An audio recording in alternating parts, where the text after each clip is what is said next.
Hello everyone and welcome to a quick Chrome tutorial. In today's video I want to show you how to turn off notifications in Google Chrome. This is actually quite simple.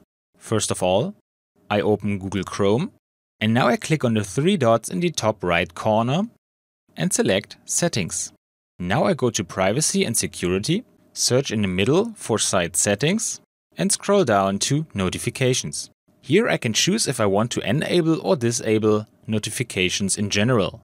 Let's turn off notifications for now. Further down, I can also set exceptions that bypass my setting. We have now turned off notifications, but YouTube, for example, is still allowed to notify me.